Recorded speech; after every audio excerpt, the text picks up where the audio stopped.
Тільки кілька хвилин тому наша колега з Австрії згадала про economic side of dignity, і ця економічний вибір гідності буде не тільки на маргінесі нашої уваги, а в центрі. Я вважаю, що дуже важливою композицією нашої всієї конференції є те, що от вимір за виміром ми дивимось на гідність освіту, щойно гідність і медіа, і зараз ми переходимо до цієї теми економіки і праці, без якої відповідна тема гідності взагалі не може бути розглянута. Я щасливий, що з нами сьогодні професор з Швейцарії. Професор Павло Дембінський викладає в університеті Фрібурга в Швейцарії. Він також очолює давню і дуже знану в світі Observatoire de la Finance в Женеві.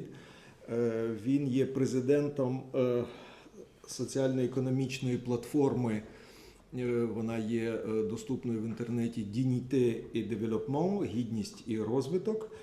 Відповідно, він також активно викладає в католицькому університеті Санта-Куоре а Мілано і в університеті Тішнерівському європейському університеті в Кракові. Я думаю, для всіх українських учасників нашої конференції, взагалі українських слухачів і читачів професора Павла Дембінського в Україні є дуже важливим той момент, що він належить до фамілії, до родини Шептицьких. Відповідно, рідний брат митрополита Андрея Шептицького, Олександр, є його прадідом. І відповідно, щойно ми говорили про фундацію Шептицьких, яка діє, і я розповідав про книгу Мирослава Мариновича, присвячену вченню Андрея Шептицького. Тобто є столітній бекграунд для діалогу і співпраці з нашим шановним доповідачем. Отже, тема доповіді професора Дембінського «Людська гідність і майбутнє людської праці після Laudato Si». So, thank you very much for this invitation. I don't know if you can hear me if I'm speaking like this. I prefer to speak in this way. So, thank you very much for this invitation. As I have been told, I have nothing too special to say about the Ukrainian situation. I provide a perspective from Geneva, which is a place of international organizations. You will understand why. And I think the human dignity, that this dimension in economics and especially in work, has a very special correspondent, which is the decent work agenda very clearly articulated within the ILO. So I will run in two sections. First, a little bit about what has happened in statistics around the decent work agenda, and then what a group of Catholic-inspired institutions and organizations working on the future of work after Laudato Si has managed to do in the last months during the 100th anniversary of the ILO. You may be aware of the fact that 2019 is the 100th-year anniversary of International Labour Organization, and for this reason there were many things that happened, but one of the key events was this report that you can see here, Work for a Brighter Future, a report put together by a group of experts independent from the ILO, but under the umbrella of the ILO. And this report, I will refer to it one or two times, this report was broadening and coming back to something that is already very much on the agenda of the ILO, namely the decent work agenda. And I think decent work and human dignity are in very, very close correspondence. So I will start but by providing you some element of statistics and also to show how difficult it is when we want to speak with precision about work. So the first part is about humanity at work towards a comprehensive statistical approximation. Sorry about it, but I think time to time it's important to touch the realities in terms of economic and social fabric and difficulties of measuring it. So I start with this dilemma. When we want to produce or to measure something, especially in social field or economic field, there is this dilemma that has been mentioned by Einstein, Keynes, and more recently repeated again by the journalist. The problem is that if we count something, if we don't count something, it gets ignored, especially in the present public debate dominated by economic considerations. So if we don't have figures, you don't exist. But if we have figures, the underlying reality has been somewhere perverted. Because from heterogeneity, we have brought it somewhere to bits and pieces of categories, boxes, and generalizations. So when we speak about statistics, especially about work, we have to keep this in mind. There have been some choices. So what is work? Work, if we look at the very ambitious definition of international statisticians, it's a very broad definition because it said work comprises any activity performed by persons of any sex and age to produce goods and to provide services for the use of others or own use. So it's trivial for philosophers, but it's not trivial for economists. I will explain why. Work is defined irrespective of its formal or informal character or the legality of that activity. So once again, I think from philosophical perspective, everything is there. But from economic perspective, it's an aspiration. And the way we produce statistics and we measure work is not exactly in line with this definition. This definition sets a target, but it's far from reality. But it's not the only one definition of work, of course, and there are many others.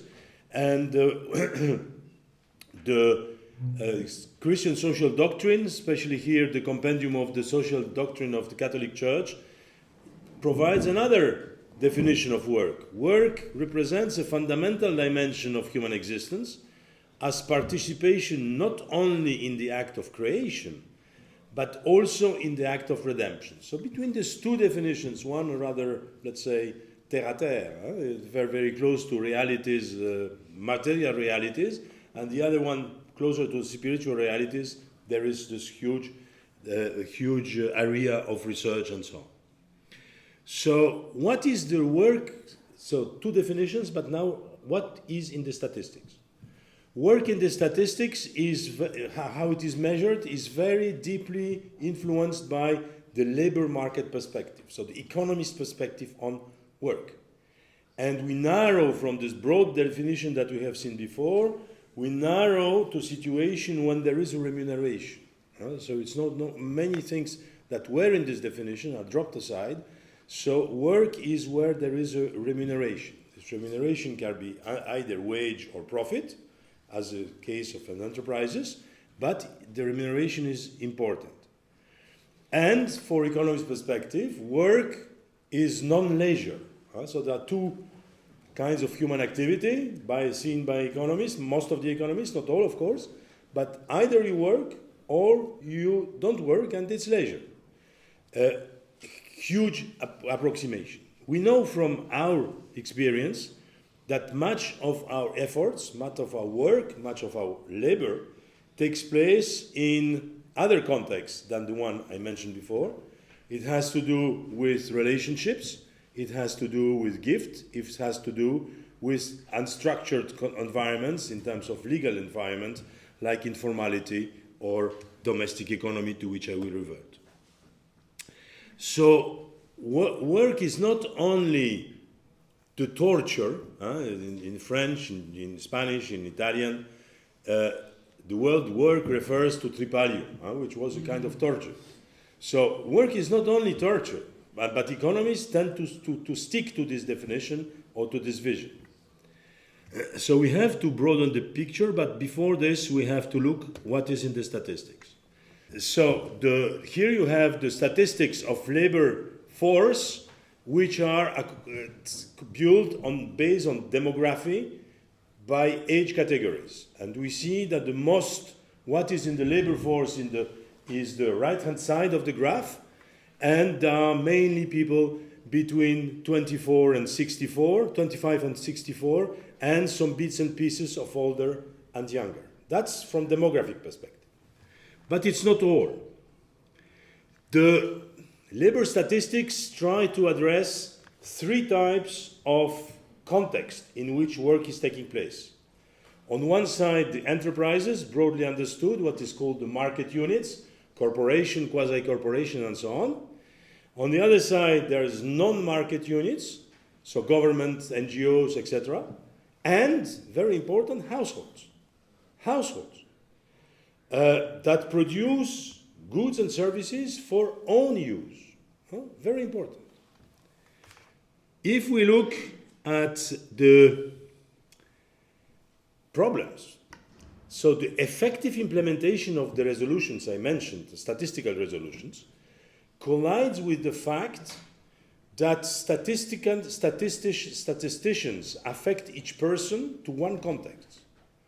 So if I'm working in a government organization, my activity in my house, in my family, or in NGO cannot be acknowledged because I'm affected, already statistically affected to one of the fields. This is a major difficulty, and we see why. So the person's activity is attributed to only one type of economic units when the reality is somewhere else. So if we look very quickly at different employment forms as they appear in the statistics for different regions of the world, you see in yellow the formal employment.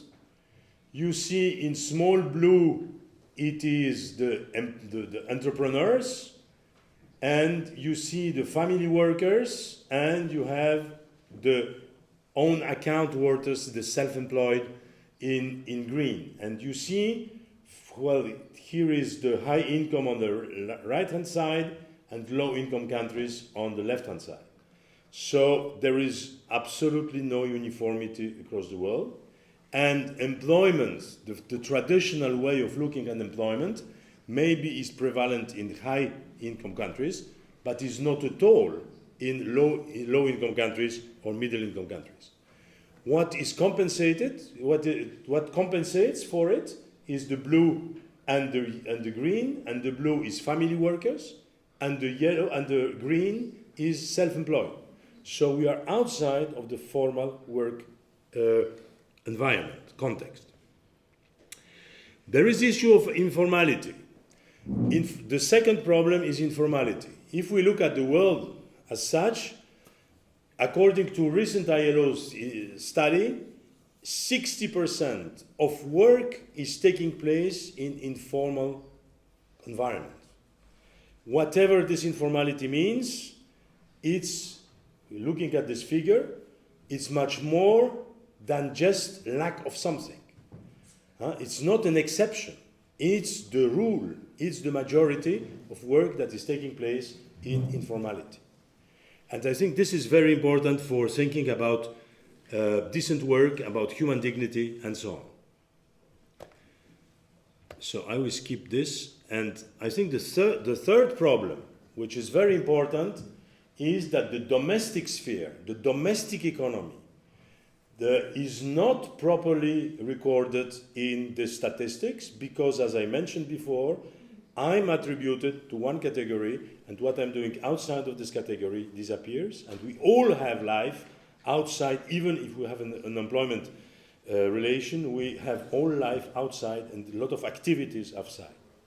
So the domestic sphere is often overridden by labor market type of approach, and the domestic sphere is utterly underestimated. So here I did an estimate of where during if you take 24 hours in the day of a planet, 24 hours, where does our activity take place? So at the global level, 30% in informality, 20% in formal employment, and about 50% in the domestic economy. Our focus as economists, as statisticians, has been on the upper part, especially on the yellow, and not on what is the lower part of the graph, and to some extent leaving aside the green. So, and that's one of the points to the ILO report. They are speaking about informality as being something that should disappear. It will not disappear, it's growing. And they do not address the bottom part of it, which is the bulk of our activity, not only in developing countries, but also in Europe, in the US, and etc., etc. So what are the consequences of this? Informality and domestic activity are dominant and expanding context of human work. And for this, of course, ILO has some difficulties in taking stock of it, because decent work agenda was conceived from the beginning as being something that will be applied and be operational within the employment relation. But here we see that, of course, that employment relations exist, and in some parts of the world they are dominant or very present, but it's not the case for the planet. So the question today is how to expand this decent work agenda, which takes care of human dignity. I will come back in a few minutes to it. So how? Social security, for instance, which is an important element of decent work agenda. Social security used to be related to a contract. When there is no contract, when much of the activity is taking place in the domestic economy, what do we do with this? Collective bargaining. You know well that's one of the industrial, the characteristic of the industrial society is collective bargaining, where you have trade unions on one side, the employers on the other, possibly government somewhere there, and we used to discuss about conditions of work, about remuneration, about social security, etc., etc., etc. So what is the future of the ILO, which has been built in 1919 around the idea of that we are going to have at the international level the dialogue between enterprises, the trade unions, and the governments. It's the only organization in the family of the United Nations when that not only states discuss one with the other, but trade unions, employers, and governments. So the point here, I think, which is very important, that has to do. I'm more familiar with Catholic social teaching than with Orthodox social teaching. But if you read Catholic social texts, that are written about work, they refer mainly, not only, but they refer mainly to the underlying employment relation. So the tripalium, the suffering, work as suffering. And I think that is important to extend today the discourse about the discourse about the quality of work outside of the formal context to which I mentioned 2 minutes ago.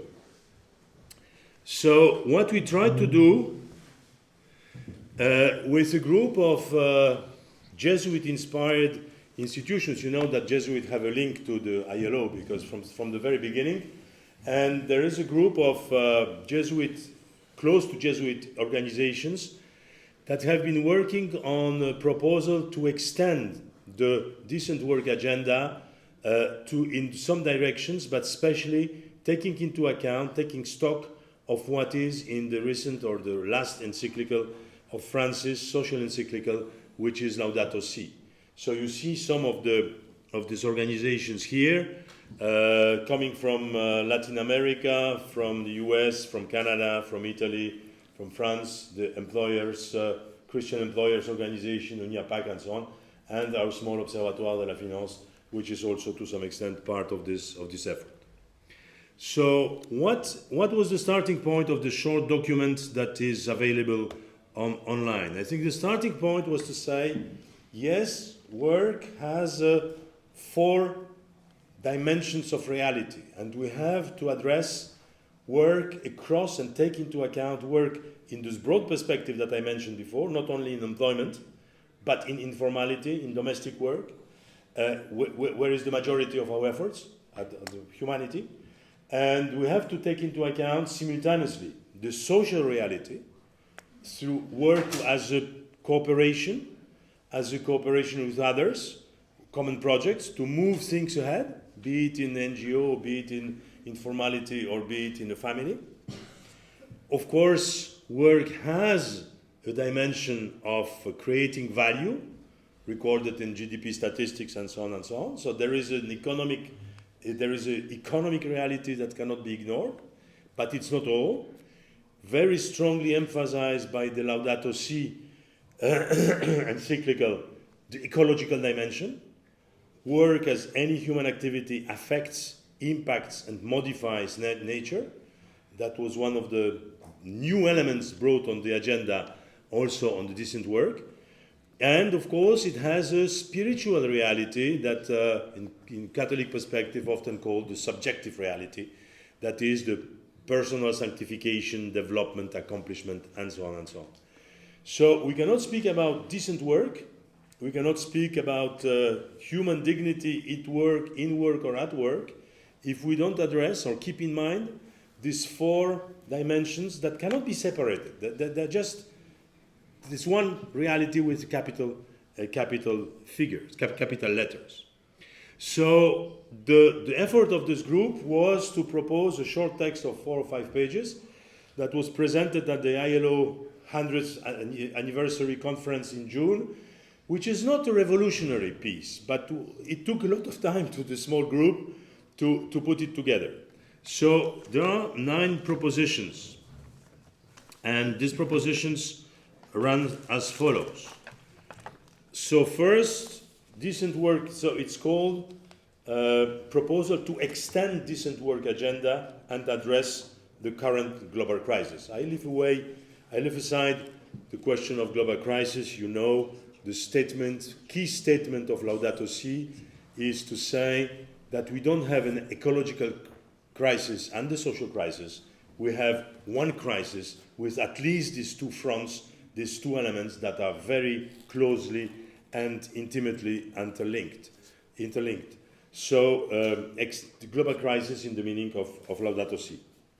So what are the proposals? The first one is about the right to work and contribute positively to integral human development. So the right to work in a senseful context, providing meaning, not only earning wage, but also providing meaning, and providing added value, not only economic value, added value, but also humanistic added value. The second proposition is about new economic models, the need of new economic model or models, depending how you write it. It's about inclusion, inclusive society, inclusive economy, and the dissatisfaction with the present models of functioning of the economy, be it at the enterprise level. I'm leaving finance aside. I could speak long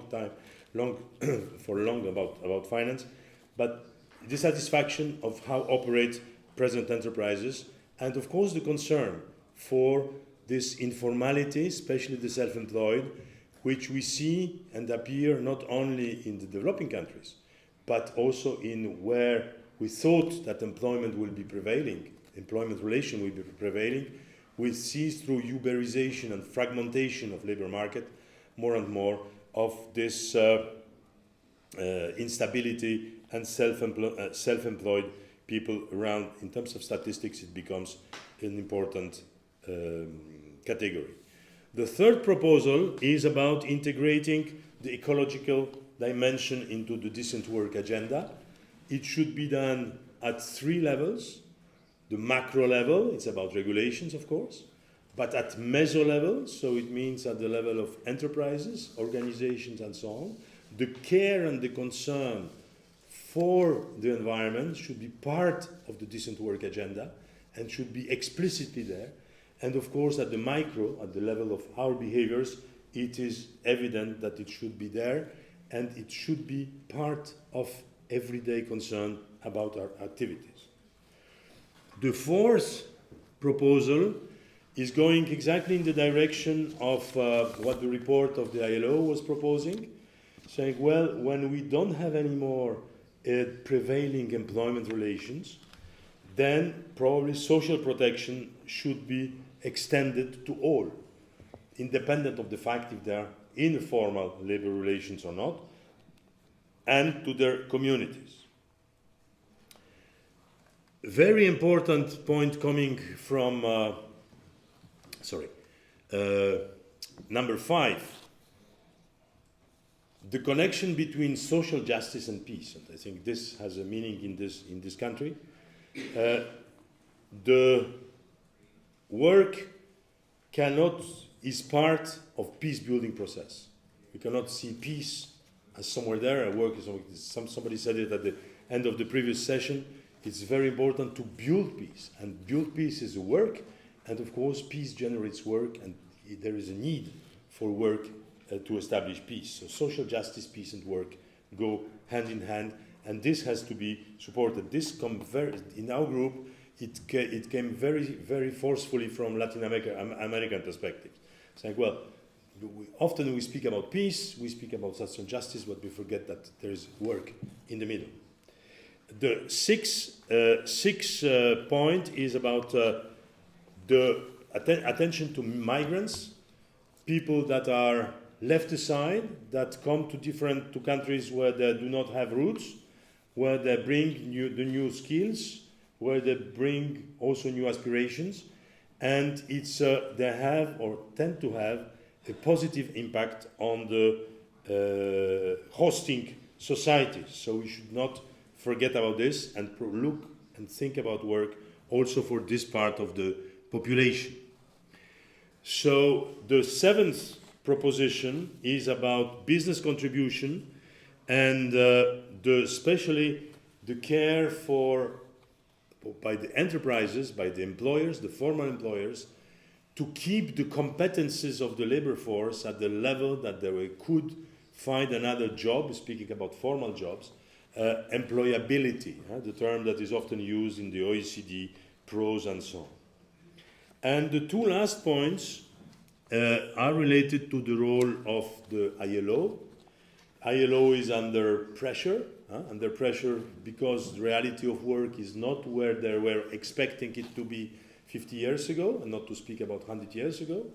Formal employment relations are disappearing, so there is a problem to extend statistics in the direction I mentioned, because what I showed you is my estimates, and we have to know where, in which context humanity works. We cannot say we focus on some parts and we'll just have some very broad estimates on the rest, especially if the rest is 60, 70, 80% of the total. So we have to refocus the statistical effort, and from the statistical effort can come also policy effort, and from policy effort possibly structural and institutional changes. The last point is about this tripartite dialogue. When the role of employers fades away because they are not so important anymore, what is left? Are left governments and workers. So it's the political equation. So should we go back to this political confrontation, and should work issues be addressed only through the normal democratic process? Or should we think or invent new avenues to keep the work agenda on the political agenda, but with specific institutions, specific forms of dialogue? Especially, and it's very important here, I think I did not mention it, especially if we think about the domestic economy, and domestic economy is about economic role of families. And it's something that's another talk, but the economic role of families is forgotten. And this role is absolutely fundamental. Families, so the domestic economy is contributing about the same size, if not more, in Western countries, the same size of activity as the GDP, and in many developing countries, many, many times more than what is formally recorded in GDP figures.